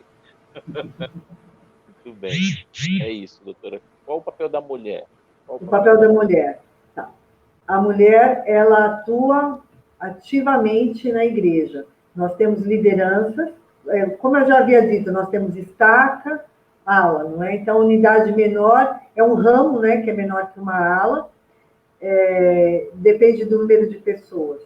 Mas existe a presidência da Sociedade de Socorro, que tem uma presidente, 2 conselheiras, uma secretária, tem as professoras, tem a líder das ministradoras, que é uma dupla de irmãs que visitam outras irmãs, né, dividido entre elas, quem visita quem, né, um determinado número de irmãs. Nós temos líderes de atividades, líderes de... temos várias líderes, né? E temos a primária, onde a maioria das líderes são mulheres também tem uma presidente, conselheiras, professoras, secretária, regente, organista, desculpe. regente, organista, e temos a organização das moças, que cuida das moças de 12 a 18 anos, não é? A organização. Então, o que eu quero dizer, em todas as organizações, você tem mulheres trabalhando ativamente, desenvolvendo seus chamados, promovendo atividades, dando aula, e elas trabalham sob a supervisão do bispo, que é o sacerdócio. Nós acreditamos que, assim como diz a Escritura, né, a mulher não foi tirada da cabeça nem dos pés do homem, foi tirada da costela, ao lado do homem. Então, a mulher na igreja trabalha ao lado do homem na concepção das atividades. Mas é lógico que nós respeitamos o sacerdócio, que que quem possui as chaves para realizar as ordenanças, como o batismo, a bênção do sacramento, não é? Então, o bispo é a autoridade máxima na ala e ele coordena as atividades da ala juntamente com essas lideranças, com a socorro, com as moças, com a primária, com o sacerdócio, com os rapazes, né, que tem a liderança dos rapazes de 12 a 18. Então, a participação da mulher na igreja é muito ativa. Então, já pegando um gancho, já na nossa, que o doutor Renato falou, me pediu que falasse sobre a Sociedade de Socorro. A Sociedade de Socorro, que iniciou em 1842, ela acabou de completar 178 anos. E as mulheres que foram organizadas, não é, que iniciaram a Sociedade de Socorro, sobre a orientação do profeta Joseph Smith, elas lutaram ativamente para que as mulheres tivessem direito ao voto. De fato, as mulheres de Utah foram as primeiras a exercerem o direito do voto nos Estados Unidos. E elas foram para congressos em outros estados, né, lá no princípio, para que fortalecer essa causa em outros estados, para que as mulheres tivessem direito ao voto. Então, a mulher na igreja tem um papel muito importante na concepção das atividades da obra missionária. Nós temos as missionárias, que assim como os rapazes, que nós chamamos de eldres, né, que é um grau de sacerdócio, eles saem para pregar o evangelho por 2 anos da sua vida, as moças também são convidadas, se tiverem o desejo, assim como os rapazes, de saírem para pregar o evangelho. E elas devotam 18 meses da vida delas só pregando o evangelho. E nós temos os templos, não é? Que ninguém me perguntou sobre isso, mas eu estou na liberdade de falar sucintamente, não é? O templo é diferente de uma capela, tá? Não é um lugar secreto onde se fazem ordenanças ou coisas secretas, que é o que as revistas vendem, mas ordenanças sagradas. Então, só membros ativos podem entrar no templo, porque só os membros ativos têm compreensão da importância e do sagrado que são essas ordenanças que são realizadas no templo, que é o casamento, o selamento para a eternidade, o selamento da família e do casal para a eternidade, e o batismo pelos mortos. E uma ordenança pessoal, não é, de investidura, que nós chamamos. Então, as mulheres trabalham ativamente no templo, assim como os homens. Da mesma forma que os homens trabalham, as mulheres trabalham ativamente. Respondendo à pergunta da Verônica, que já está aqui na tela, tomou a liberdade de responder. Não tem bispa. Não tem. Não tem bispa. As mulheres, elas trabalham sob a orientação do sacerdócio, tá bom? Mas elas não realizam as ordenanças do sacerdócio. Mas elas trabalham ao lado do sacerdócio e não são privadas de nenhum direito ou privilégio. Elas têm até uma situação interessante, que ilustra bem a pergunta da Verônica. Durante esse período dos pioneiros, como eu contei, não é? As pessoas punham tudo em cima do carroção, às vezes tinha um boi, às vezes não tinha um boi para carregar a carga. E entre esses pioneiros, tinha uma senhora que o marido morreu, não é? Ela tinha filhos pequenos, eu não me recordo o nome dela agora. E o boi dela, que carregava tudo, ainda dava leite para a família, né? Para alimentar a família, no caminho nessa jornada que eles atravessaram as planícies, o boi adoeceu. E ela estava sozinha. E ela não tinha ninguém. E ela deu uma bênção no boi, orou ao Senhor e pediu que o boi ficasse bom. O que é fé, não é? Então, as mulheres, elas têm todo o privilégio e direito de orarem e pedirem as mesmas bênçãos que são concedidas aos homens. Elas só não impõem as mãos ou administram ordenanças como portadores do sacerdócio. Eu não sei se terminei de responder a sua pergunta, doutor Nabor. Você perguntou sobre as mulheres.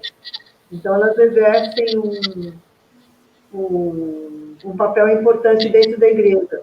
E só para finalizar, você me perguntou antes sobre as mulheres em estado de situação de risco ou que sofrem violência doméstica.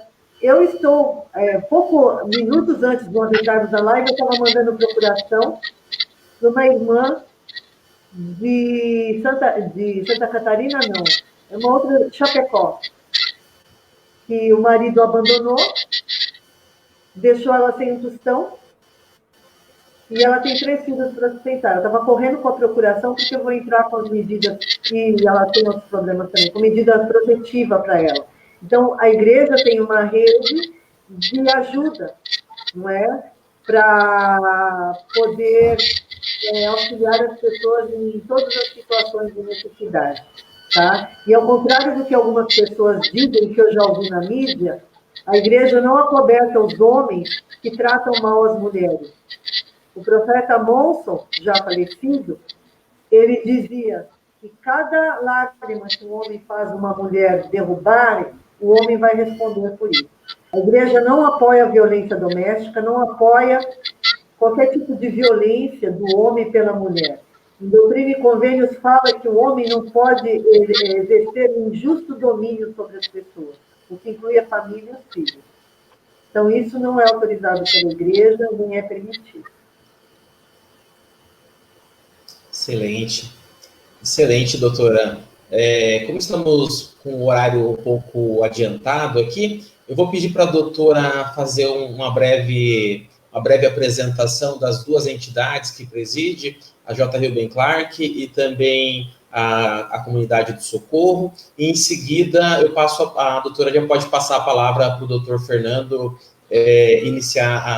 fazer o desfecho das considerações finais, e o doutor Nabor em seguida. Por favor, doutora.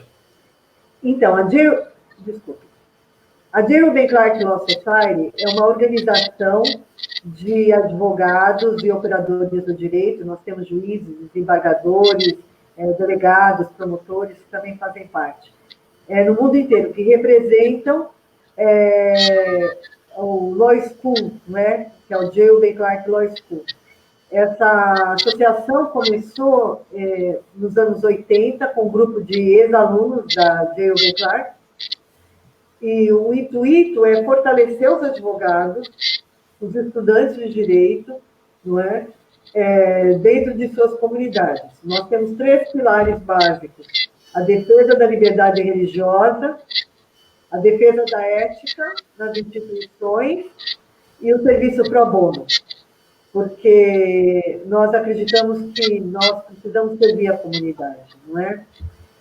Então, isso é o que nós fazemos. Então, nós procuramos promover eventos para divulgar a liberdade religiosa para os membros da igreja e para as outras pessoas. Nós fazemos vários projetos sociais. No caso, por exemplo, que agora a OAB, em abril do ano passado, colocou uma decisão, não é, da Corte de Ética sobre o trabalho pro bono. Então, nós tivemos que limitar muito o nosso trabalho pro bono, mas nós sempre fizemos mutirões jurídicos para auxiliar as pessoas. Da consultoria jurídica, orientação jurídica e consultoria jurídica. Nós reduzimos isso diante da decisão aqui de São Paulo, não é? Mas sempre que possível nós fazemos outros tipos de projeto, que nem doação de alimentos, ou nós visitamos uma ONG de deficientes no ano passado, em que nós pudemos levar uma cesta básica para as famílias dos deficientes, falamos sobre, eles tinham muitas dúvidas sobre os direitos dos deficientes, então nós demos uma pequena palestra. não é? Mas esse é o trabalho que nós fazemos. E agora estamos promovendo um curso de ética. Os colegas estão convidados. Por favor, se inscrevam. É gratuito. São 6 aulas com o desembargador aposentado do TJ de São Paulo, o doutor Sandro Girardi. Fantástico. É um sábado, 1 hora por sábado, durante todos os sábados de agosto. As inscrições, o link das inscrições estão lá no nosso site. Serão super bem-vindos. E é isso que é o nosso trabalho na Geuben Clark. Né? Eu tenho muito orgulho e me sinto muito honrada por fazer parte. Sou muito grata ao Dr. Fábio Nascimento por ter me convidado, não é, para fazer parte desse grupo. E a Sociedade de Socorro é a organização de mulheres mais antiga conhecida. Como eu disse, ela foi organizada em 1842, com o tema da Sociedade de Socorro é a caridade nunca falha. Então, o nosso objetivo é ajudarmos as irmãs a se fortalecerem espiritual e materialmente, não é? Emocionalmente, de todos os aspectos. Então, nós temos aulas todos os domingos, não é? Agora não, na pandemia, mas nós temos aulas todos os domingos, temos atividades que compreendem a educação, o refinamento social, o refinamento pessoal, ensinamos armazenamento, que é um outro aspecto vital da igreja, o armazenamento. Eu falei de autossuficiência, não é? Todo membro é estimulado a ter um armazenamento doméstico, começando por um kit de 72 horas de sobrevivência, até um armazenamento por 1 ano. Eu tenho um armazenamento por 1 ano de alimento. Então, se acontecer alguma coisa, eu tenho 1 ano de alimento e de gêneros de primeira necessidade. Caso eu não possa ter onde comprar, eu não tenho dinheiro para comprar. Então, as famílias são motivadas a ter um armazenamento. E na igreja nós ensinamos a fazer esse armazenamento. Homens e mulheres e crianças aprendem a fazer esse armazenamento, fazer hortas, não é?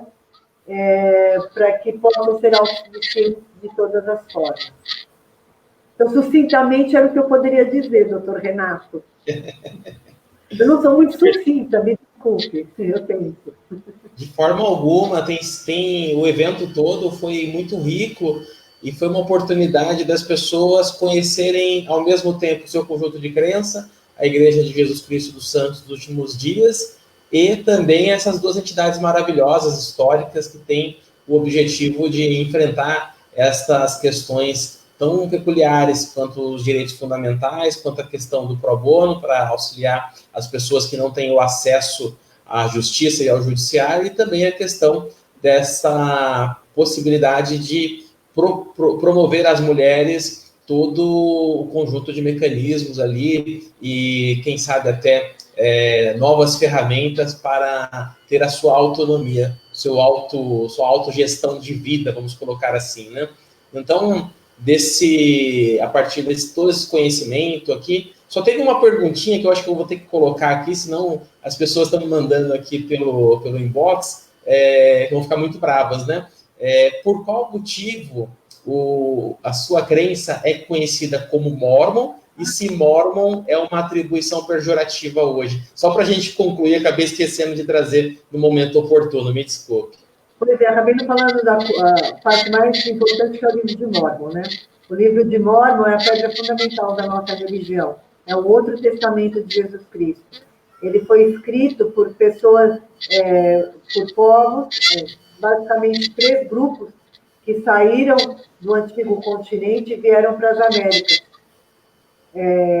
A história do livro de Mormon começa com Lehi e sua família, que foi revelado a Lehi, que era um profeta, que ele deveria deixar a terra dele, não é? E durante o reinado do rei Zedequias, no Velho Testamento, e vir para a Terra Prometida. Então, eles vieram para cá. Então, essa história começa 600 anos antes de Cristo e vai até 400 anos depois de Cristo. No livro de Mormon é contado a vinda de Jesus Cristo nas Américas e apareceu para esse povo. Não é? Assim como ele disse, tem as outras ovelhas que não são desse aprisco, algumas dessas ovelhas eram justamente o povo das Américas. Então, o livro de Mormon é um relato desse povo, que foi escrito em placas, não é? Leí trouxe algumas placas contendo a história da família dele, as escrituras, né, que eles tinham lá, os ensinamentos dos profetas lá no Velho Testamento, e trouxe para as Américas e continuou escrevendo a história. Então, foi passando de geração em geração contando a história desse povo aqui, e dos outros dois que se encontraram, dos outros dois povos. Então, Mormon foi um dos últimos profetas que escreveu no livro. E ele fez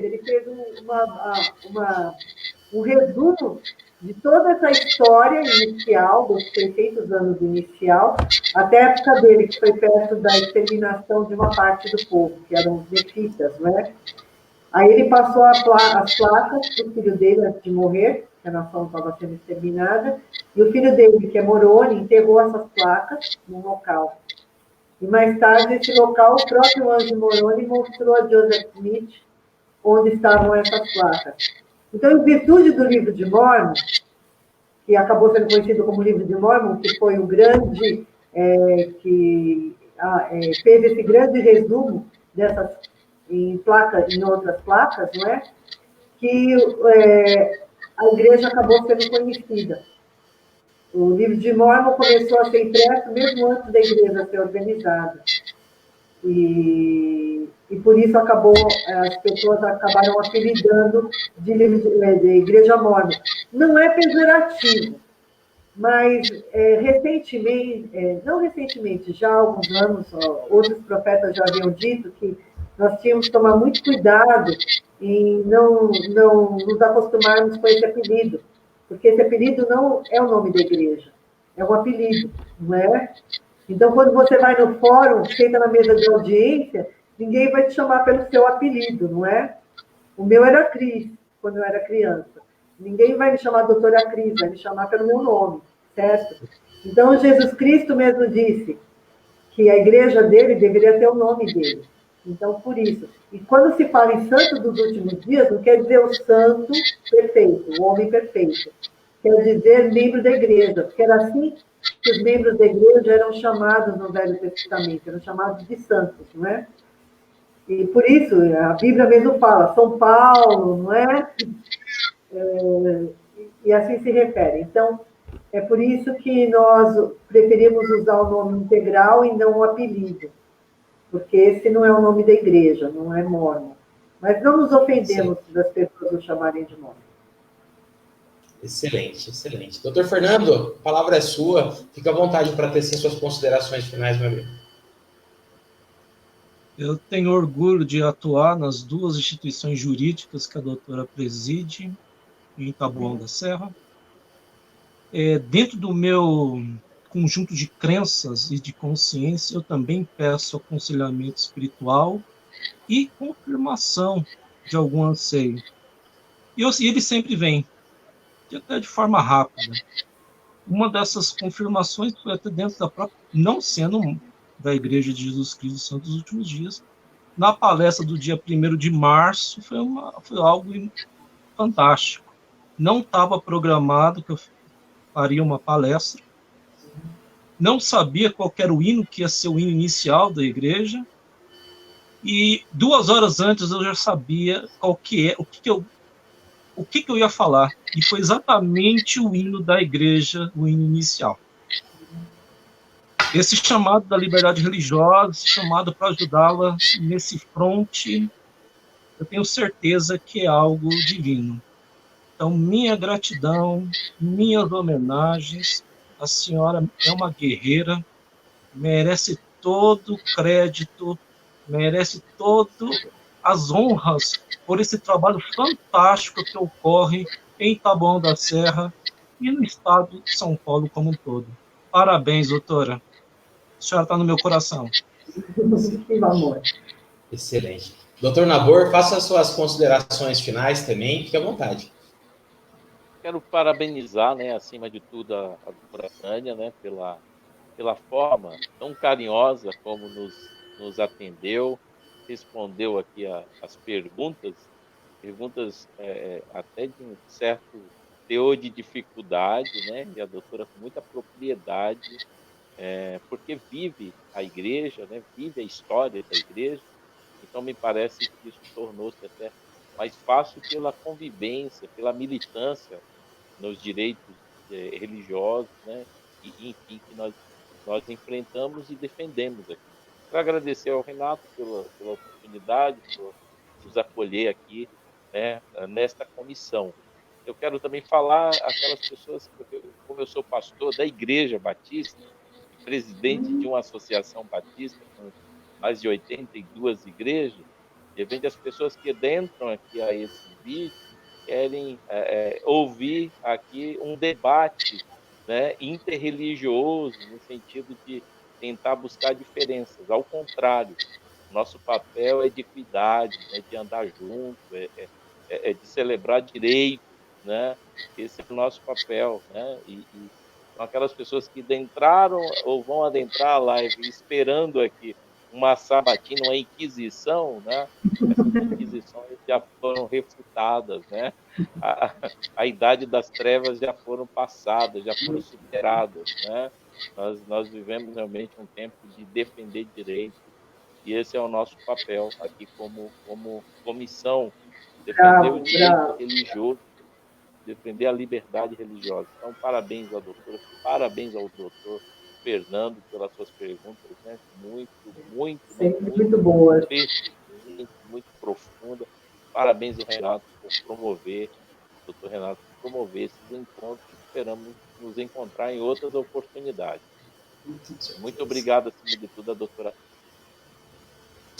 Doutora Tânia, gratidão por nos contemplar e trazer tanto esclarecimento, conceitos e quebra de paradigmas a todos que nos acompanham aqui. Faça suas considerações finais também, aproveite para divulgar suas mídias, suas redes sociais. Eu sei que a doutora tem uma programação bem intensa a respeito da liberdade religiosa. Faça aqui o convite a quem nos acompanha também para ter esse acesso a outras plataformas que também enfrentam essa temática com muita proficuidade.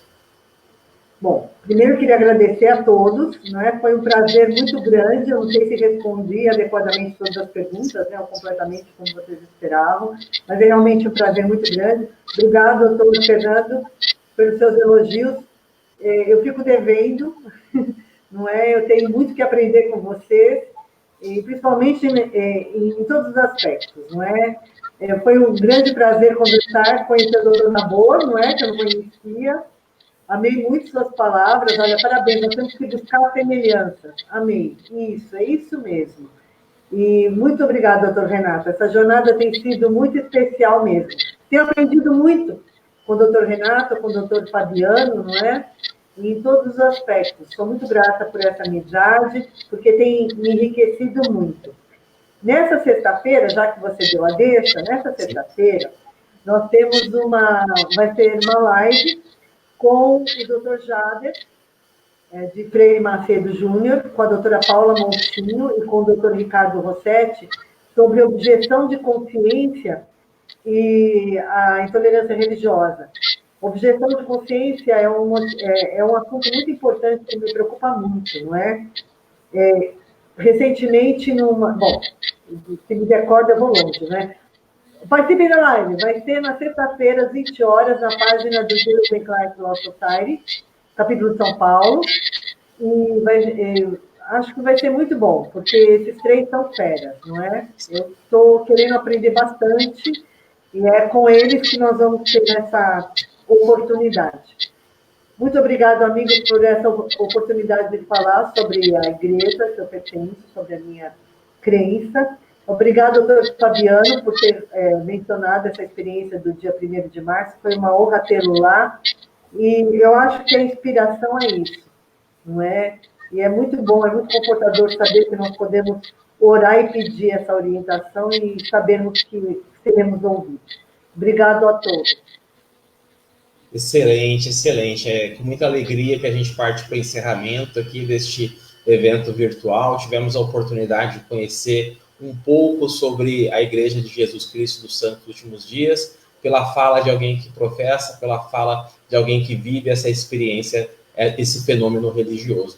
Então, aproveito também para convidar a todos que estiveram conosco aqui para trazer uma devolutiva, um feedback de como foi a experiência de termos esses 3 membros fundadores aqui, junto com a doutora Tânia. Eu acredito que foi bastante rica, a gente conseguiu ampliar a perspectiva de questionamentos, indagações, de interação, e depois vocês podem deixar nos comentários aqui, vai ser uma honra. Doutora Tânia, eu também convido a doutora a deixar nos comentários depois um link dos próximos eventos que a doutora vai estar desenvolvendo, promovendo também. Isso acaba facilitando aqueles que nos acompanham a clicar nos links, tanto os eventos de sexta-feira, que a doutora disse, quanto aquele vinculado à ética, que comentou também pela J. Hilden Clark, tá? A todos que nos acompanham aqui... Um pouquinho, eu quero fazer meu feedback, prometo ser rápida. Parabéns! Olha, a programação de vocês, o conteúdo é excelente, excelente, excelente. Não só o formato, como a divulgação depois. Eu fiquei encantada. Vocês estão de parabéns. Olha, é um prazer muito grande assistir a live de vocês, me enriquece bastante. Parabéns pela iniciativa. Então, já estou deixando meu feedback, olha. Fantástico. Continue. Perfeito. Feedback em tempo real.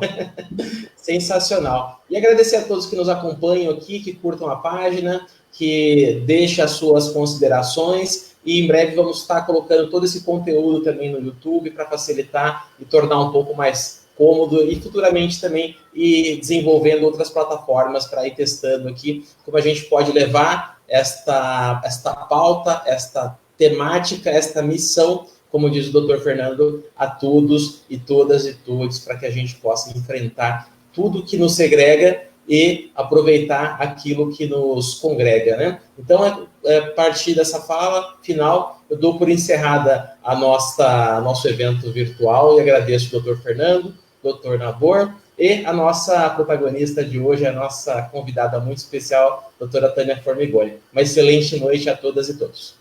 Boa noite. Boa noite. Boa noite.